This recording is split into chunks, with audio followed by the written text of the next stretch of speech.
Welcome back to the Obvious Choice podcast. We are continuing here, part 2, with the marketing of the Obvious Choice book, where I'm getting deep into the weeds of everything that I did, kind of approaching the marketing, and then now coming into the final push of the launch of the thing. And keep in mind, as I said in part 1, the book has not actually come out yet as of this recording. And so what I'm doing is I am reporting on what I did and the reasons why I did it and how it has all felt and how I felt like I've executed upon it, or in the case of something that I talked about in the last episode, not executed particularly well, good idea, executed poorly. And today what I'm continuing on with is content, how we kind of like decided on what content to post, tested it in the months leading up so that in the month approaching the launch itself, particularly like the 10 days approaching the launch itself, we knew that what we were going to be posting to social media is going to be winners.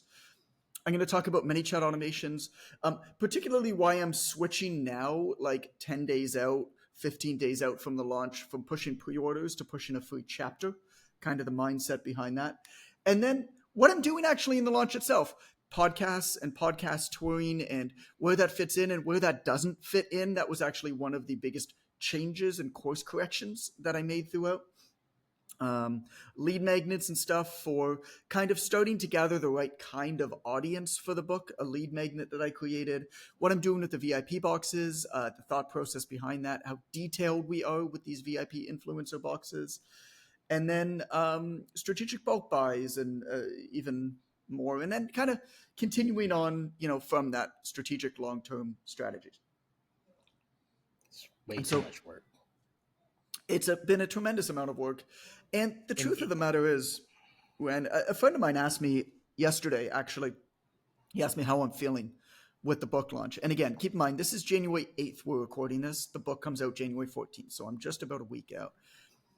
And what I told him is that I'm just really tired.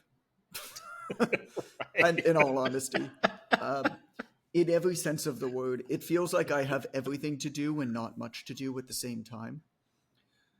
Where, this launch, a lot of the work that we've done is pushing pre-orders, networking. You heard a lot about that in the beginning. Like, we really started this launch like 8 months ago, the planning of it. That's not to mention, of course, the writing of the book. But all along the way, it kind of felt like something that was in the future, if that makes sense. And here's what I said to my friend. I'm like, it's like, you've got a really long hike to go up a mountain. You prepare for it, you train for it. You start hiking up this mountain, and it's hard, but all the way through, that you've got a lot longer to keep going, and you're energized, and you're eating a peanut butter and jelly sandwich, and you're happy and whatever, and you're happy working hard, but then you get just right towards the end. And for anybody who's ever hiked up a mountain, there's always this point that you get to just before the end, where it's like a steep last little bit up. That's the point where I feel like I'm at right now. It's this steep last little bit up. I'm exhausted. I've been going for so long, and I'm out of water, and I've eaten all my snacks.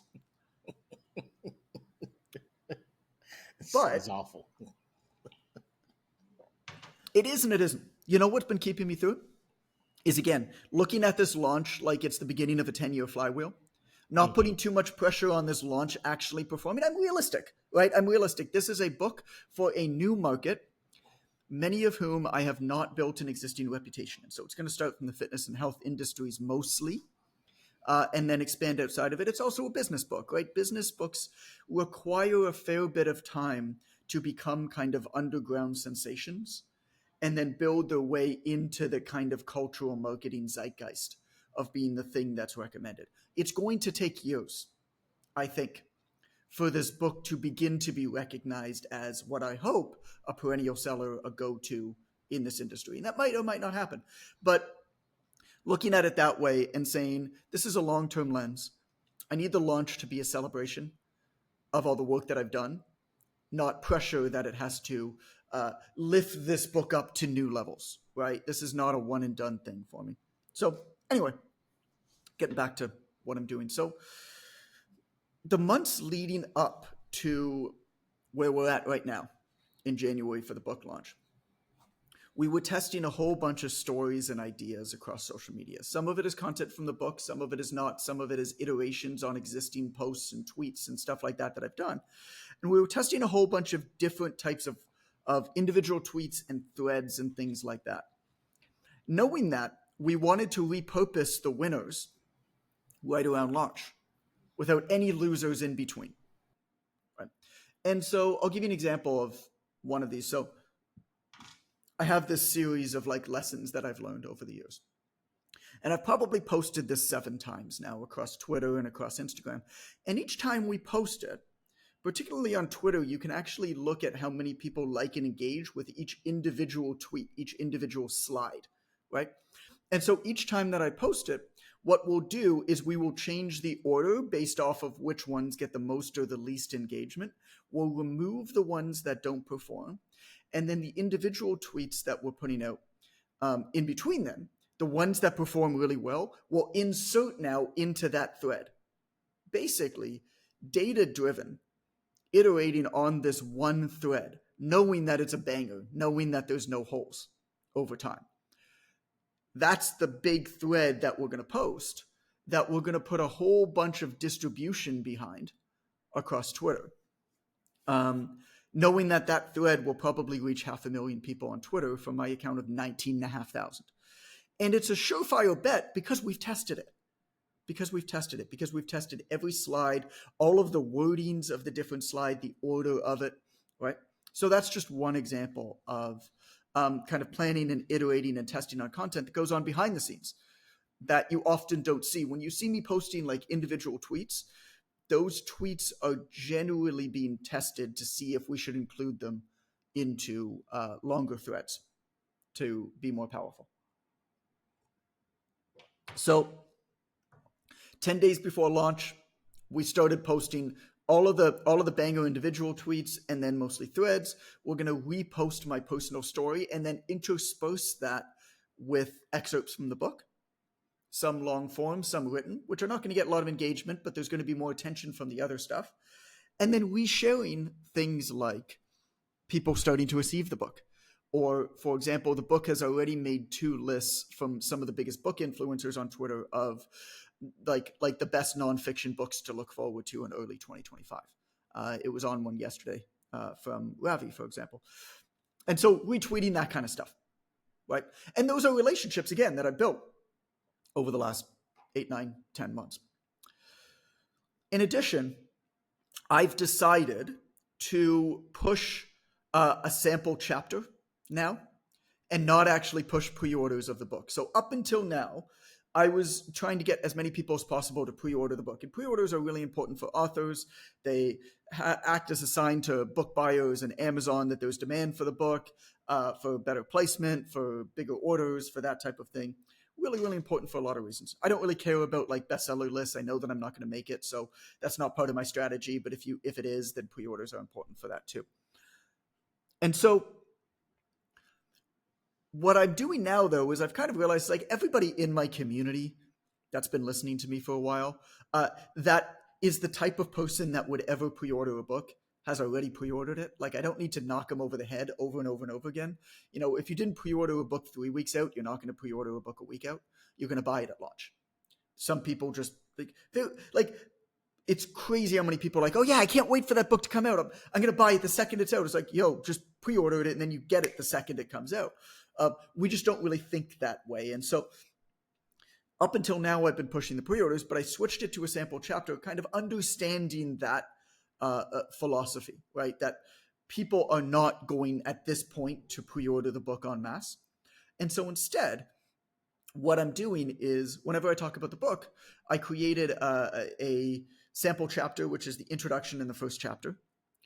At the end of it is just a little like soft pitch for the book that I had designed into a single PDF, created an automation that delivers that, created a little landing page on my website. And all across my social media now, that's the call to action. In the bios of my accounts says, you know, my book's coming, my book's coming, my book's coming. Get a sample chapter here. Because what I want to do is I want to capture the traffic. I want to give people an opportunity to get a sample. And then they're going to, of course, get the message when the book comes out on the date that it's live. And there'll be that big push then on the day that it comes out that it's live. So I'm doing this in the bios of my accounts. Also, across Instagram particularly, which is where my biggest social media account is right now, is every single day we're posting a coming soon video.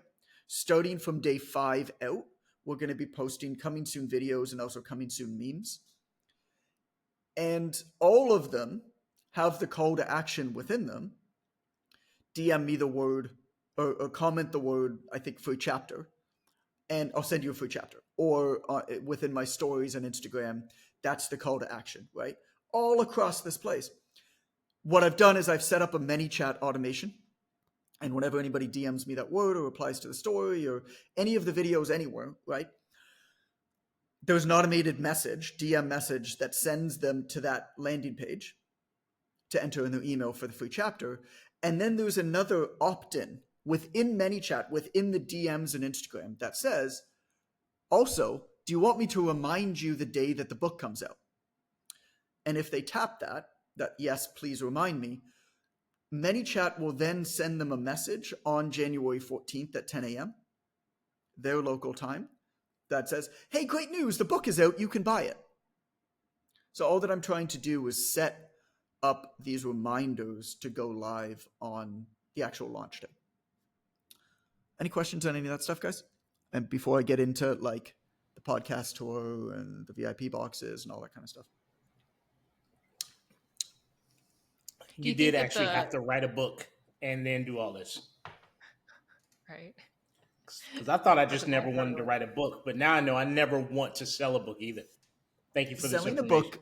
Selling a book and marketing a book is, I wouldn't say that it's necessarily harder than writing a book, but it feels harder in many ways. It feels like there's more pressure. You're putting your baby out into the world. When you're writing a book, it's kind of this thing that you can enjoy and you can say that you're writing a book and everybody's like, oh, that's great, good for you.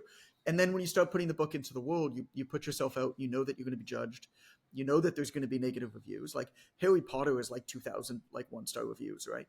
Like, you know there's going to be negative reviews no matter how good the book is, no matter how well it's received. And also, they're just, I mean, for the hundreds of thousands of followers that I have, I am prepared for the fact that a tiny percentage of them will buy the book. That's just the reality. Like, if you have 500,000 followers, you're not going to sell 500,000 books. And so, you know, it takes a long time, and it's just a different type of work. It becomes much more personal, I think, the marketing. There's also a lot more people, you have to call in a lot of favors. There's a lot more people say no to you. You figure out very quickly where you stand in certain markets. And I'll talk about that with podcasts, where I had to kind of change my approach. So let's actually get into that.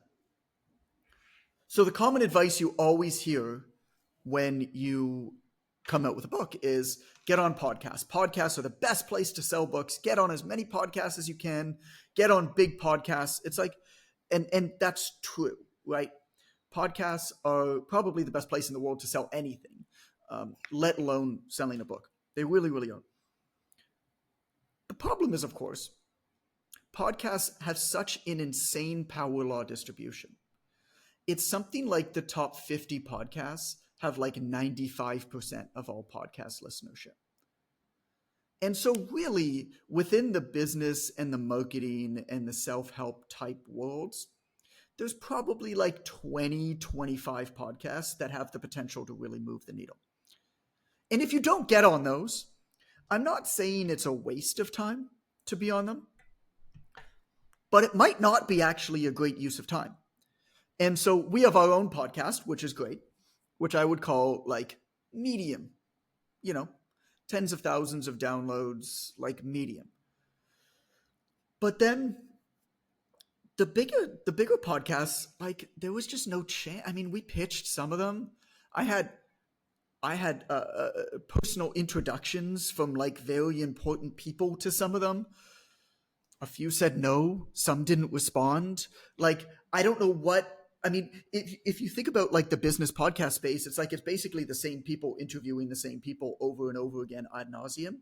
I don't really know what their end game is, but I figured out very, very quickly that podcasts at launch were not able to be a major player for me. In my industry, in the fitness industry, for sure. I have relationships, I have a reputation in that world.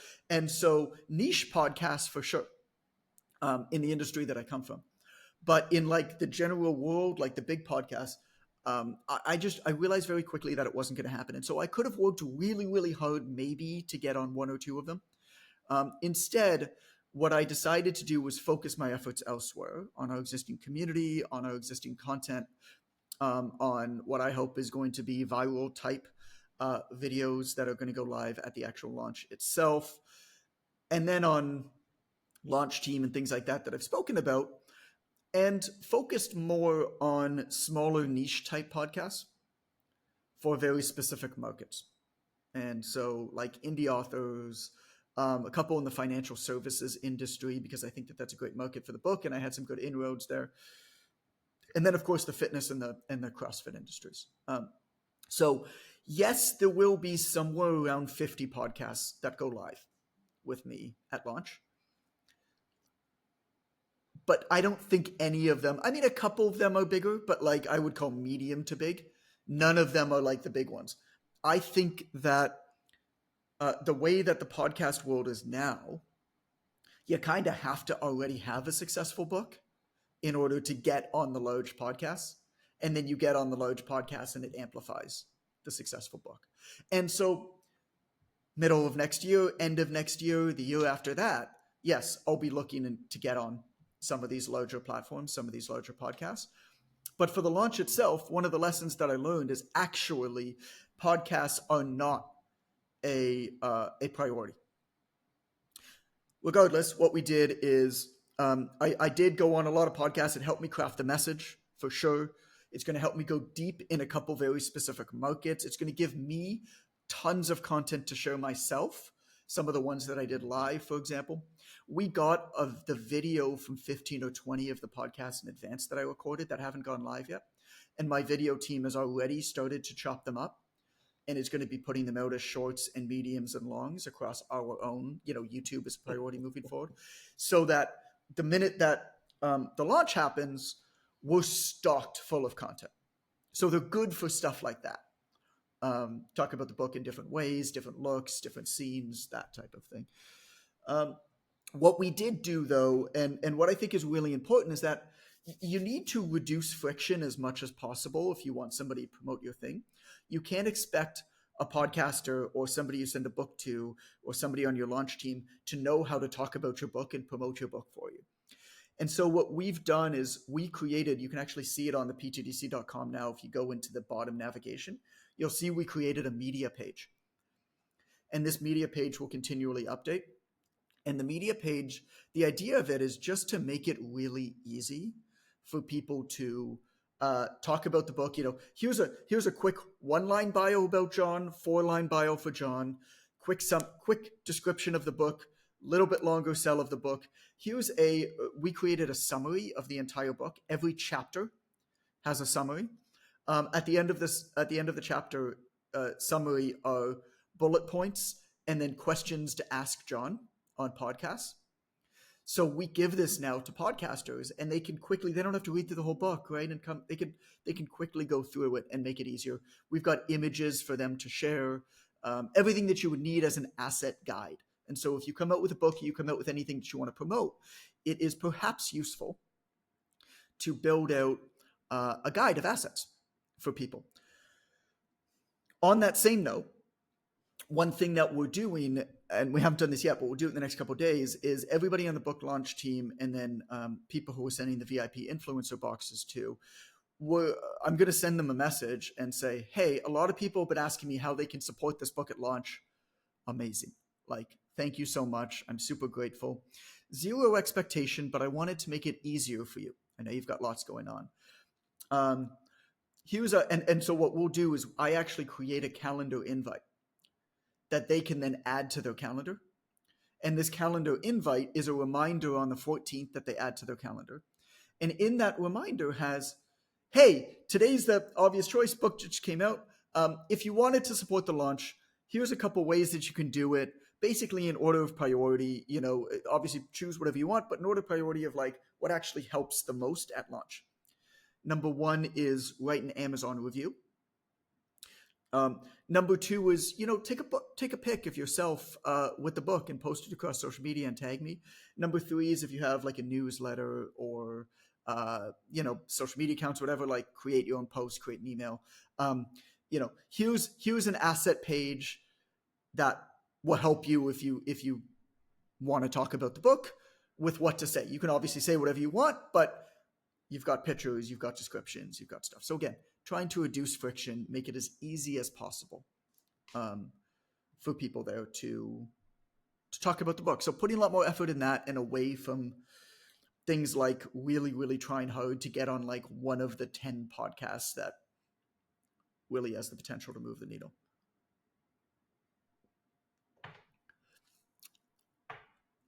In terms of lead magnets, this is actually going back. This maybe should have been in the earlier one, like leading up to it. It's not so much launch, but I created, one of the things that I want to do is I want to create an audience of people for the book that like books, right? A lot of my audience up until now were people who like to lift stuff up and down and tell other people to lift stuff up and down. And so I created branding about a year ago that I called Jack Nerds. And I created a bunch of posts around this and built what I called the Jack Nerds reading list, which was my top 11 books, and did a beautiful job with this PDF. Started promoting that, started promoting my newsletter, the 5 Reps Friday newsletter, as a simple success for Jack Nerds, just really creating this like almost rally cry around this ethical bribe, this opt-in. And then across my social media for the last year or so, I've been promoting this opt-in. I pinned at the top of it. I had a viral post that if you comment the word Jack Nerd, I'll send you, we had a ManyChat automation that sends you the PDF, joins the email list. I've been promoting the PDF onwards. So again, just if you know who your book is for, can you in advance create some sort of opt-in or ethical bribe to really call them out? Test the content that calls out those people and use that to get people onto your email list. So the Jack Nerd reading list was that for me. Okay. The VIP boxes. These are beautiful. Oh, these are beautiful. So a lot of authors send books to influencers, to VIPs in advance of their launch. I've gotten a lot of these. Very rarely have I gotten any of these that have been like in any way good. Oftentimes what they'll do is they'll reach out and they'll say like, hey, can I send you a copy of my book? Or they just have my address before and it just arrives randomly. Like, first of all, you want to ask for permission to send it. I don't want, even if I like you, I don't want your book to just show up at my door. You send me a quick message and say, hey, can I send you a copy of the book? And I will be quite happy to receive it. So number one is I made a list of about 350 names of people who were influential in their own right? Maybe people who own communities or are like general influencers or people in the media that I knew, that I had a relationship with, that I wanted to send a VIP early copy of the book to.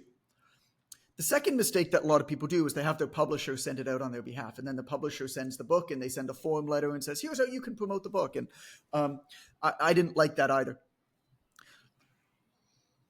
What I'm always trying to do with every time that I spend $1 online is I'm always trying to figure out a way to maximize the number of impressions and the impact that I get per dollar spent. With advertisements, this comes naturally. Right? You want to maximize your cost per impression or cost per 1,000 impression or cost per conversion. That's how we measure ads. I think we need to do the same with gifts. We need to figure out a way to maximize it. And so what I did is I put together a really beautiful box and I hired a designer and we pored over every aspect of this. We first said, okay, how are people going to consume this and how are people going to share this? So number one, this box is going to have to be sent inside of a shipping box. The shipping box is going to be an ugly like UPS shipping box. Okay, the only thing that we have control over there is the packing tape. So we got custom packing tape made. So the outside of the box now has this little like, oh, this is different. Once you open it and a box comes out, you see the top of the box first. So this is probably not going to be shown on video, the top of the box, or photos that people take that they share. This is just going to be the person consuming it. So I wanted a rally cry on the front of the box. And so we did, we used the phrase, algorithms change, humans don't. And that's also on the inside of the book, right? On the front flap, algorithms change, humans don't. I use that phrase for a few reasons. The book is all about being more human with your marketing. It's also like an us against them. You know, the enemy are these mysterious algorithms that control our lives, that beat us down, that we don't really understand, that are owned by others. And I think it's important to have an enemy with marketing, but the enemy should be either a caricature of a group of people, should be a ridiculous societal norm, or should be an institution. It shouldn't be an individual. And so the algorithm is a really good enemy. So there's an enemy, there's a rally cry right on the top. And then the way that it was designed is we used a very almost robotic font for algorithms change. And then humans, we did almost an cursive font with the orange that's like the premier color for the book. We use that orange with humans and almost like a cursive font. And then don't again is the kind of robotic font. We also embossed the humans word. So it has more texture to it. Again, it has more life to it. It has more humanity to it. All of these little things. And then the box itself is textured, and we did some stuff with the placement that's like design centric that probably only if you're a design nerd you would really like. Anyway, it's white on the outside. It's all white on the outside. Then you open the box and immediately you get hit with the splash of this orange that's like the color of the book. You get hit with this massive splash of orange. And then there's one quote top left that's from the book, which is find your good, close the book, and execute. And again, I like that because that was the single line with all of the beta readers that almost across the board, every single person highlighted. And they were like, fuck yeah. So again, data driven. We know that this is a winner. We've tested it. That's the top left. And then I signed it, you know, so then there's like my signature, like John, like this is from a human, right? And then the book comes. And the way that the book is packaged, I think the unboxing experience for the individual is very important. How you place things in the box is very important, but also how the box appears when it's open.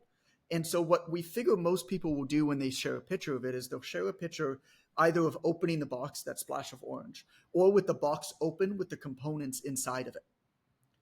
Either way, you've got that splash of orange, you've got that. We need to have the name of the book in there. And you want to show the components. And so we created this felt pad, and then there's the book on the bottom with the words earn more, compete less, just poking out on top. But then over top of it, there's two gifts that I included. The first gift is a Casio watch. So I bought 300 Casio F91Ws, and I included them in the book. Okay, why did I do this? Again, I'm always trying to maximize ad spend impression. I'm always trying to be a little bit different. Casio watches are relatively inexpensive. They ship more or less for free because they're light. But you wear them every single day. They tell a story. And the story I tell in the letter that comes with the books. So they tell a story. They're personal to me.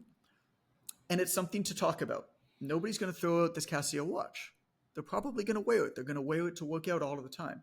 So now, even if that person doesn't open the book, they're going to wear that Casio watch. Other people will come, oh yeah, I got it with this book that I got.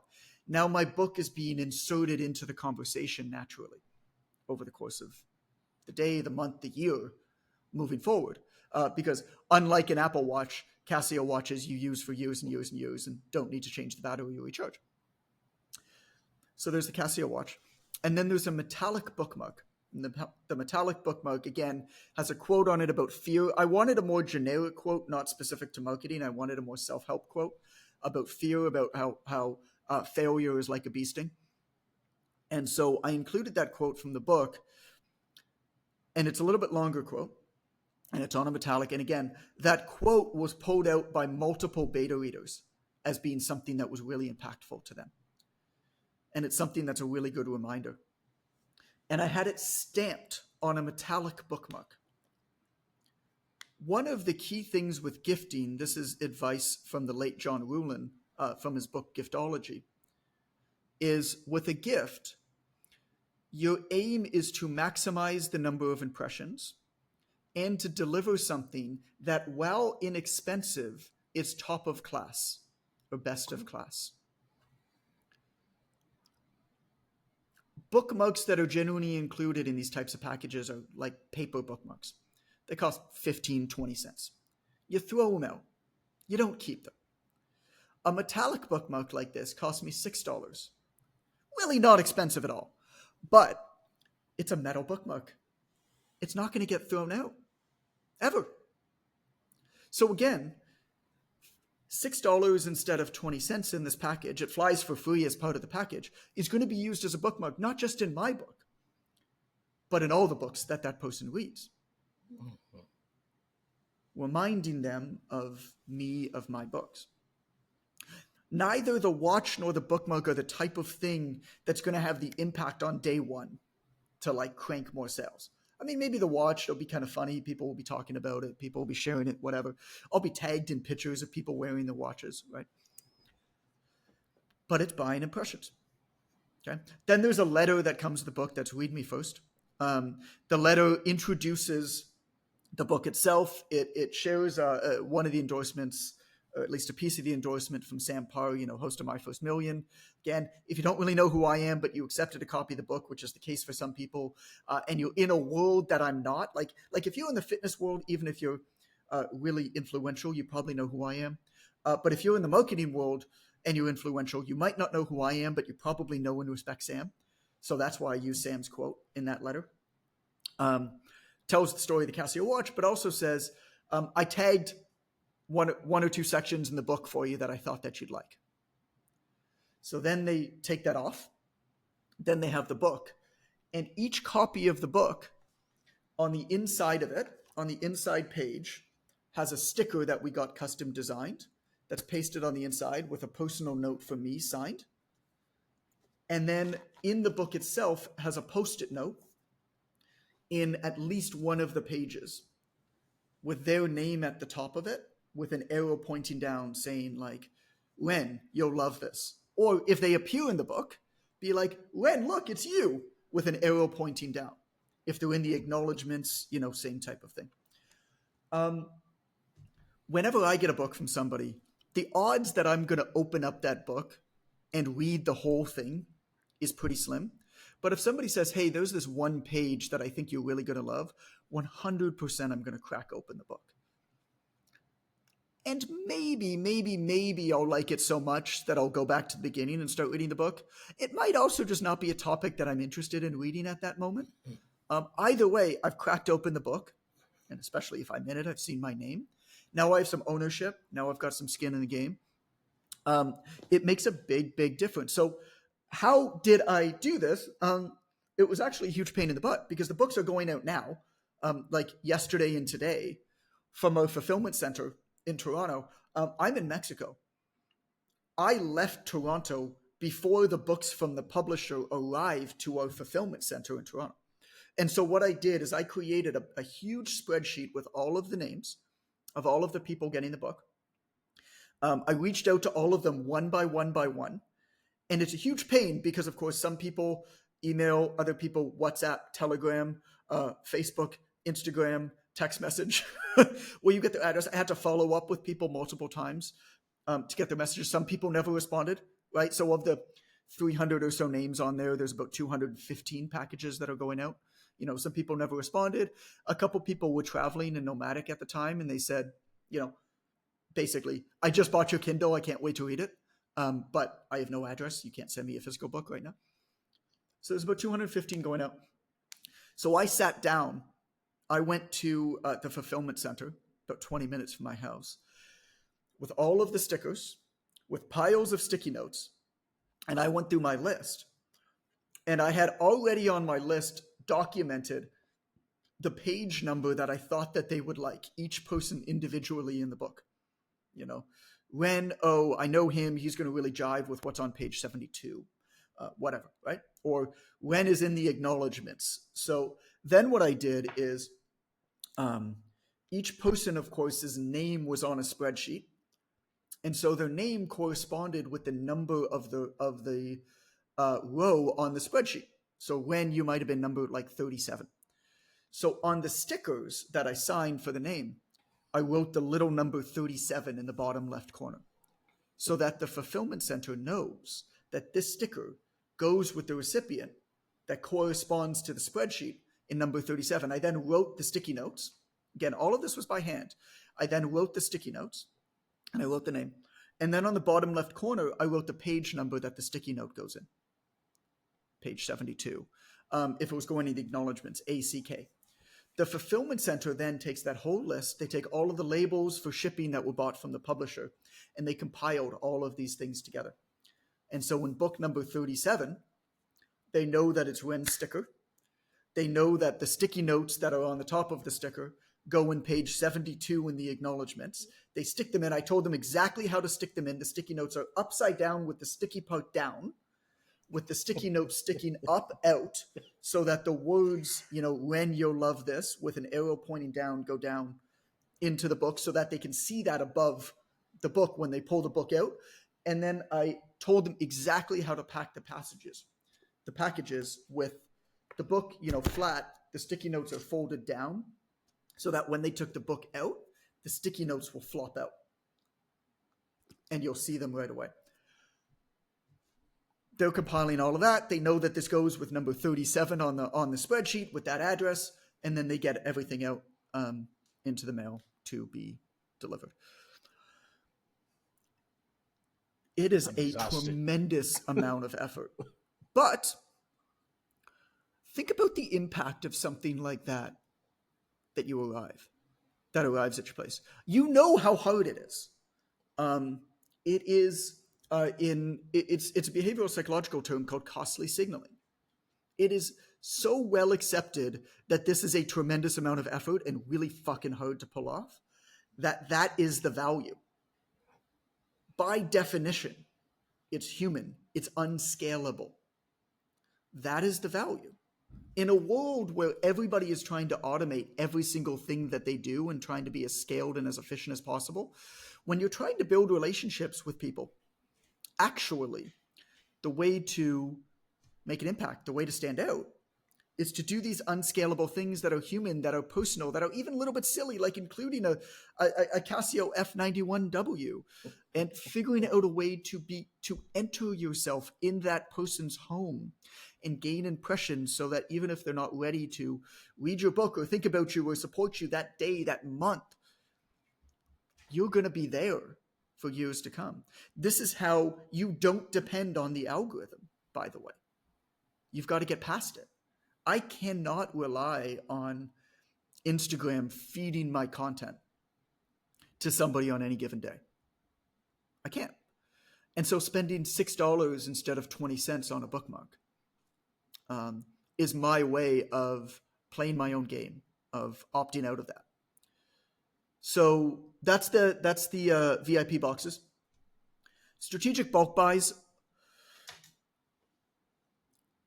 I'll talk about this really, really quick.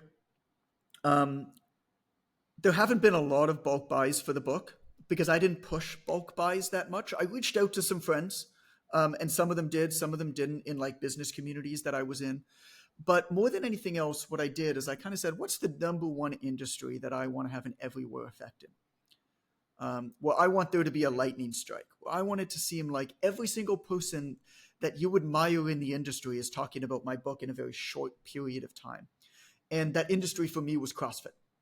CrossFit is in the center of that Venn diagram for me, right? It's something that's personal to me. It's a world that I know. If you want to create word of mouth, work backwards from people who don't shut up about stuff they already like. Well, that's CrossFitters. And then, and so what's that? That's the center of that Venn diagram, right? And then who do you have access to? Who you already have a reputation towards, right? They're in the fitness industry. And so the speaking engagements that I accepted last year were all in exchange for bulk buys of the book. A certain dollar amount, significant dollar amount of bulk buys of the book. But the deal was very specific. The deal was, you are buying X amount of dollars of the book, and you're not buying those books to send to a fulfillment center or to hand out at your next conference. What you're doing is you are going to pre-order that number of books, and you're going to send this company called Porchlight that fulfills this type of custom thing. You're going to send them a spreadsheet of names and addresses of your customers. And you're going to buy all of them a book that's going to arrive on launch day or close to launch day. So that, for example, Two Brain Business is a company that I did this with. I spoke at their big event. And so that they, 500 or something of the top Two Brain customers are all going to be getting a copy of this book arriving as a surprise on their doorstep all around the same time. Two Brain serves basically all of the top business leaders and business owners in the CrossFit industry. We did the same thing with Kilo Gym Software, which is gym software that powers a lot of the CrossFit boxes. They did a bulk buy for their top customers as well. And all of them are being sent with a note that says, hey, basically, we thought you'd love this book. We bought you a copy. Think about the difference now between a book that you buy versus a book that's gifted to you by somebody who you've spent thousands and thousands and thousands of dollars with. And so, let's say that there's going to be 1,000 of these copies that arrive at CrossFit box owners in Canada and the United States, which is not too far off.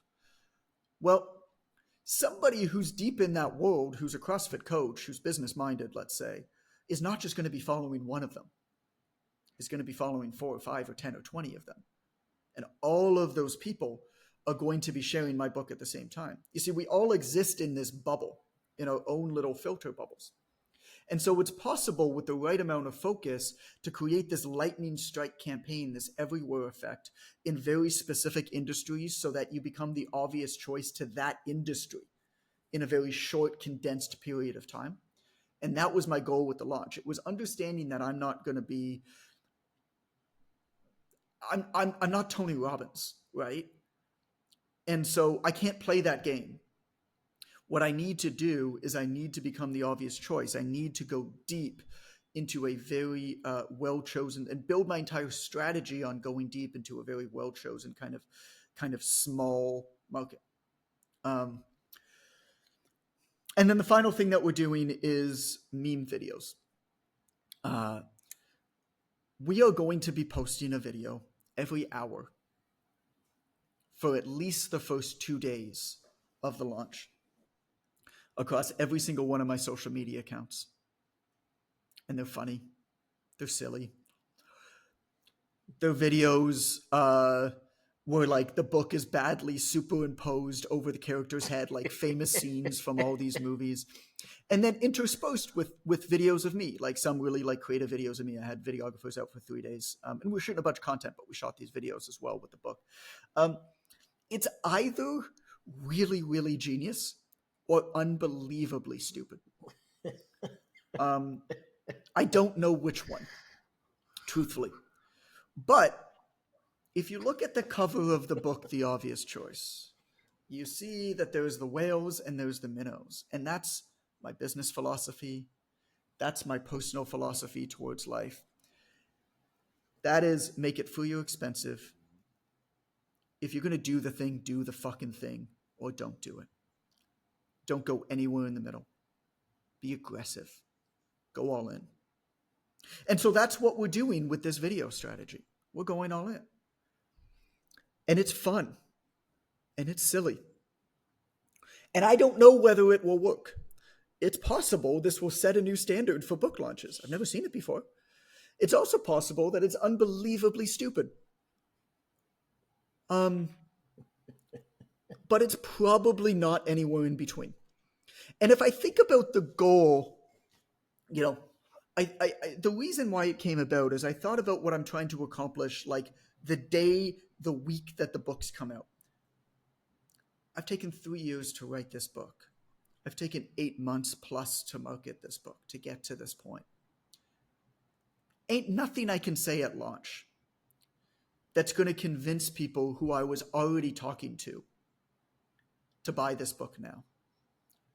And so my goal now turns to people who are already listening. Let's try to get them to buy, like make it exciting, make an announcement, make it an event. Let's figure out a way to celebrate and have fun with the launch. And let's just get as many eyeballs on this thing as possible at the launch. Even if people don't buy. At launch, what are you going to do, right? How are you going to talk about, hey, everybody, my book is live. Post number 1. Post number 2. Hey, did you see my book came live today? Post number 3. Hey, this other person said that my book is good. Post number 4. Did you see my post about when that other person said my post was good? Well, this other person said my book was good. Hey, here's a sample of my book. You only got so many bullets in that gun. How can you figure out a way to talk about your book? How can you figure out a way to talk about your thing? How can you earn the right to talk about your thing as often as possible in an almost obnoxious way? So people can't get away from it, but don't actually mind hearing about it all the time, right around the launch. Well, poke fun at yourself, which is what I'm doing. Use scenes from their favorite movies. Matt Damon in, How Do You Like Them Apples? Right? That famous scene. What's that movie one? That's How Do You Like... Oh, A Good Will Hunting.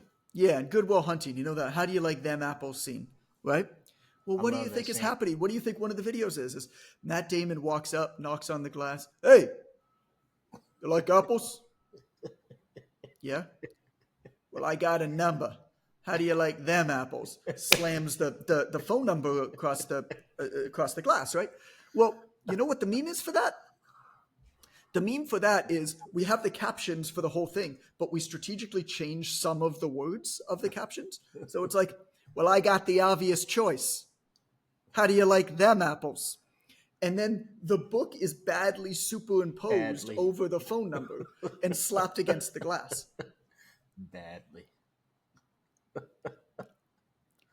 Genius or stupid? I'm not sure.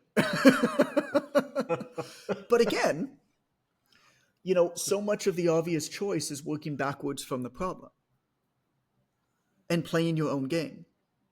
What's the problem? Right? The problem is I want to talk about my book as much as humanly possible at launch. I can't possibly share content from the book on social media. It just doesn't hit. Right. It just doesn't hit. So maybe once or twice I can do that. I can have a big announcement, right? But I can have fun with it. I can poke fun at it. I can use memes, which are the native language of the internet, just as a way to talk about this thing, right? As much as possible. Whales and minnows, though, when we decided to do it, we weighed all of our options of what content to post across social media. When we decided that this was what we were going to do, that's all, man. All fucking in. Whales and minnows. Do it or don't do it, right? But if you do it, goddamn, do it. So much of my senior yearbook says that. Do it or don't do it. That left me genius or stupid. And then the final post of marketing is inside the book itself. There are multiple places where people can opt in for additional resources. And so right at the beginning, for example, in the first chapter, if you can see here, if you're watching on YouTube, there's a QR code and there's a URL, right? I recommend all authors do this. These are worksheets These are additional recommended resources, that type of thing. I think there's 7 in the book. Already, I've had 120 opt-ins on that. The book doesn't come out for 6 days. That's just through sample copies. And so what we're doing there is continuing to build the email list from this book for additional books. What I'm also going to do, I haven't done it yet, is I'm going to build just a very, very short automation on the back end of that. Deliver the worksheets and stuff, email one, but then ask people how they like the book. Once they respond, ask them to write a review on Amazon. And use that as a way to continue to get reviews on Amazon as well. That's the final thing I think I had on my list. There's ongoing content that we're doing. We'll get into that in a later episode because that's more detailed. I'm making a big push into YouTube. And then, the best way to sell a book. Wen, do you know the best way to sell a book is? I have Single no best idea. way. I'm exhausted from what I've heard. The Quite single honestly. best way to sell a book is to write the next book. Single best way. And so the obvious challenge comes out March or April 2026. First draft is already finished. Links back to the obvious choice. Brings it more into the self-help realm, which is really the obvious choice as a business book, but really it's a business book with a self-help edge to it. Mm-hmm. And the two will be bought together, right? I actually don't anticipate the obvious choice to really take off until at least the obvious challenge comes out. Because what happens is everybody who got the obvious choice, when challenge comes out, the first thing they'll say is, they'll share, hey, you just pre-ordered this book. Yo, his last one was really, really good. Mm-hmm. And then what happens is now people start buying the last one. Right? Best way to sell a book is to write the next one. It's a lot. But having fun with it. And I think that's the key thing. Well, good job, John.